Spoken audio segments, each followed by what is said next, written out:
प्रतीक्षा's cooking पॉइंटमध्ये तुम्हा सर्वांचं स्वागत आहे. नमस्कार मित्रमंडळींनो, आज मी बनवली आहे साधी पण खूपच चविष्ट आणि सगळ्यांच्या आवडीची फ्लॉवरची सुक्की भाजी. घरच्या घरी झटपट तयार होणारी आणि सगळ्यांना आवडणारी ही भाजी तुम्ही नक्की ट्राय करा. डब्यासाठी किंवा रोजच्या जेवणासाठी एकदम परफेक्ट अशी आजची रेसिपी आहे. कमी मसाल्यात पण जबरदस्त चवीची ही फ्लॉवरची भाजी तुम्ही नक्की ट्राय करा. तर चला लगेचच आपण रेसिपीला सुरुवात करूया. अशा प्रकारे मी बारीक फ्लॉवर कापून घेतलेला आहे आणि तेवढ्याच आकारामध्ये आपल्याला बटाटासुद्धा कापून घ्यायचा आहे.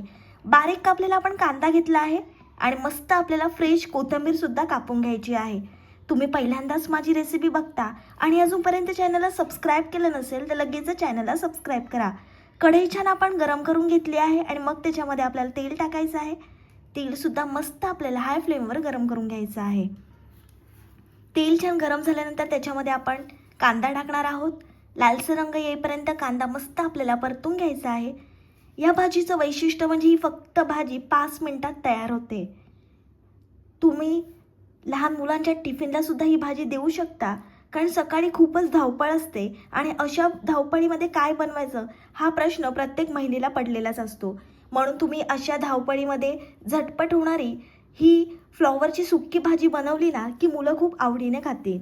कांद्याचा रंग मस्त बदलल्यानंतर त्याच्यामध्ये आपल्याला अर्धा चमचा हळद, 2 मोठे चमचे घरगुती आगरी कोळी मसाला टाकायचा आहे. छान मसाले आपण परतून घेणार आहोत. मसाले परतताना फ्लेम आपल्याला लो किंवा मीडियम ठेवायची आहे, नाहीतर मसाले आपले जळून जाण्याची शक्यता असते. ऑफिस असो किंवा शाळा, डब्यात देण्यासाठी ही एक छान ऑप्शन आहे. पोळी भाकरीसोबत ही भाजी अजूनच भारी लागते. ही भाजी फक्त आपण वाफेवर शिजवणार आहोत, पाण्याचा अजिबात वापर करणार नाही आहे. स्वच्छ धुवून घेतलेला त्याच्यामध्ये आपल्याला फ्लॉवर, बटाटा आणि कोथिंबीर टाकायची आहे. छान एकजीव करून घेऊया. मसाल्याचा सुगंध घरभर दरवळला आहे. ही भाजी सुक्की असल्यामुळे डब्यात पाणी सुटत नाही आणि चवही तशीच राहते. छान मस्त मसाल्याची कोटिंग आली फ्लॉवरला, बघू शकता. रंगावरूनच तुम्हाला समजत असेल किती भारी लागणारी फ्लॉवर बटाट्याची भाजी. तुम्ही वरण भात बनवला, तोंडी लावायला काही नसेल, तेव्हा ही झटपट फ्लॉवर बटाट्याची भाजी बनवू शकता. चवीप्रमाणे मीठ टाकून घेऊया आपण. पुन्हा छान आपल्याला एकजीव करून घ्यायची आहे. गॅस मध्यम ठेवायचा आहे आणि मध्यम आचेवर वाफेवरच ही भाजी आपण शिजवून घेणार आहोत. पाण्याचा एकही थेंब टाकायचा नाही आहे. बऱ्याच लोकांची फ्लॉवर बटाट्याची भाजी बनवायची पद्धत वेगळी असते, पण अशा पद्धतीने तुम्ही एकदा बनवून बघा, चव विसरणं अशक्यच आहे. मसाले जास्त नाही टाकले तरी चव एकदम मस्त येणार आहे भाजीला. आपण 3 ते 4 मिनिटांसाठी झाकण ठेवून एक वाफ देऊया भाजीला. मस्त वाफ आली आहे. रंगावरूनच तुम्हाला समजत असेल किती भारी लागणार आहे फ्लॉवर बटाट्याची भाजी. छान तेल सुटलं आहे, छानसा सुगंध यायला लागलेला आहे. आता आपण बघूया बटाटा शिजला आहे का.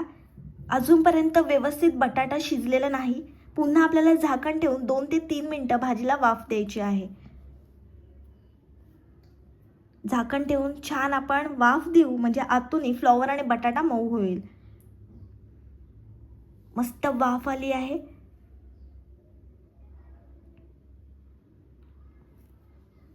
छान आपण मिक्स करून घेऊया. ही भाजी तुम्ही वरण भात बनवला तर खाऊ शकता किंवा चपाती, तांदळाच्या भाकरीसोबत का अप्रतिम लागते. तुम्हाला जर माझी रेसिपी आवडत असेल तर तुमच्या मित्रमैत्रिणींपर्यंत खूप खूप शेअर करा आणि अशाच नवीन नवीन रेसिपींसाठी प्रतीक्षा's कुकिंग पॉइंटला सबस्क्राईब करा. गरमागरम फ्लॉवर बटाट्याची भाजी खाण्यासाठी तयार आहे.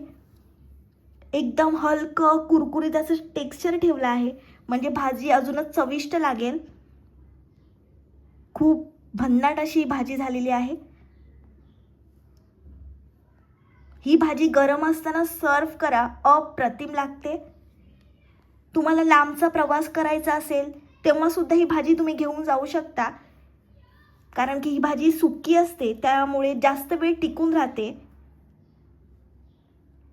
ही भाजी तुम्ही नक्की ट्राय करा. जे व्हेजिटेरियन आहेत त्यांनी ही भाजी नक्की ट्राय करा. गरमागरम फ्लॉवर बटाट्याची भाजी खाण्यासाठी तयार आहे. रेसिपी आवडली असेल तर व्हिडिओला लाईक, कमेंट, शेअर आणि चॅनलला सबस्क्राईब करायला विसरू नका. भेटूया पुढच्या रेसिपीसोबत. तोपर्यंत मस्त खा आणि स्वस्त रहा.